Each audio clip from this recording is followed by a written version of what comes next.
How I reinvented my love life at age 52. I was divorced in my mid to later 40s,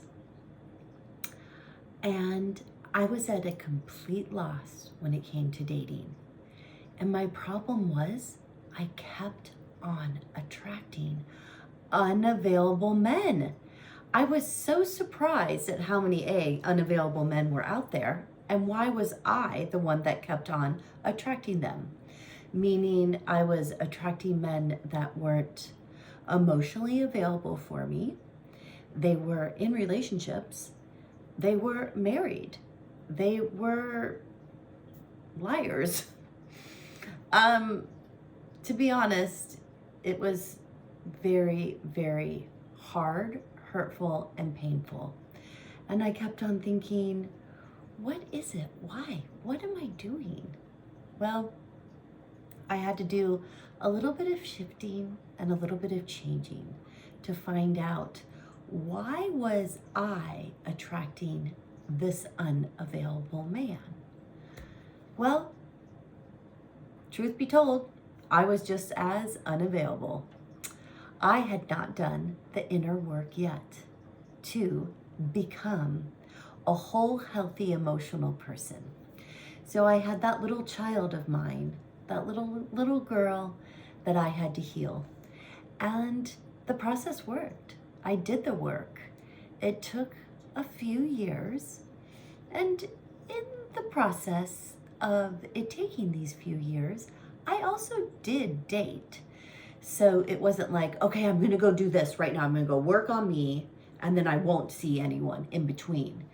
Because also, too, I wanted to keep up the dating, to keep learning about myself, to keep learning about my boundaries, to keep learning about how it was that I was showing up on these dates.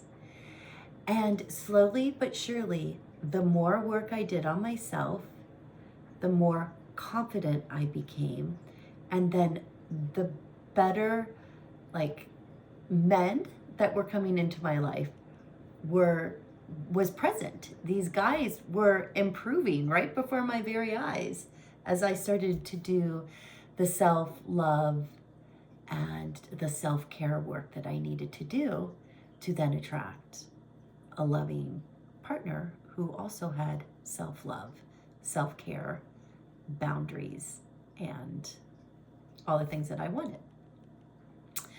So in my transformation, I put to work, and I'll tell you a little bit, that whole thing of writing, I am a good person, this I like about myself,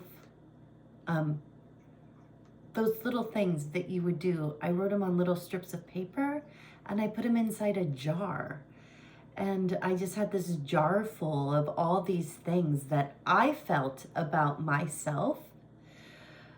And it was very odd for me because that was the wounded me who didn't know how to do that for herself. And then I became the person that could do that for herself. So that was part of my transformation. Another part was, definitely Louise Hay. All of her just talking affirmations of, I am a good person, I am worthy of this, I am worthy of love and kindness. So I had to do that sort of deep dive into the process of healing, I guess. So that was my big transformations that happened there.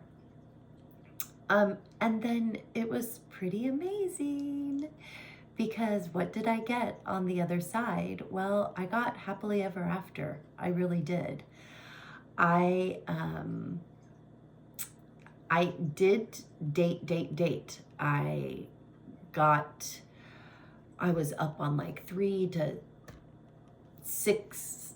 I was, I think, on 5 or 6 dating sites at one time.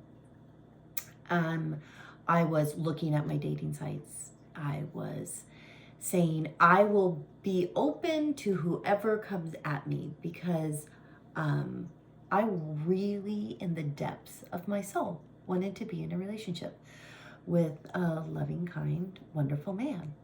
And I knew I didn't want to spend my life alone. I've known ever since I was a little girl that I am a partner person. And I'm also a follower, not a leader.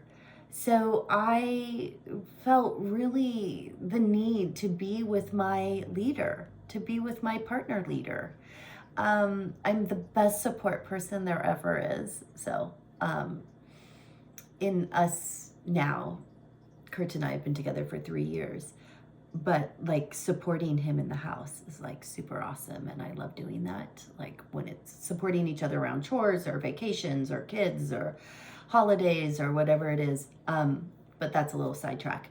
So, but it goes to how I got to my happily ever after because I did the dating. And then Kurt and I met on Elite Singles in January 2022. And we had our first date. And it was awesome. It took us quite a few months to go exclusive from there, but I did meet him after I reinvented myself because the goal was to become who I wanted to be. To attract a really amazing man. So I had to become that. I had to embody that amazing person within me. And so that then I became that, so I could mirror my partner who was that. So Kurt was always that, but I had to become someone who was different from who I was before to stop attracting these guys who were breadcrumbers, who were emotionally unavailable, who were not looking for a serious long-term relationship, as I was. And I'm super, super glad that I did the work and that I have ended up on the other side in this loving, wonderful, beautiful relationship. And I hope nothing but the very, very best for you to also get on the other side because it is pretty amazing.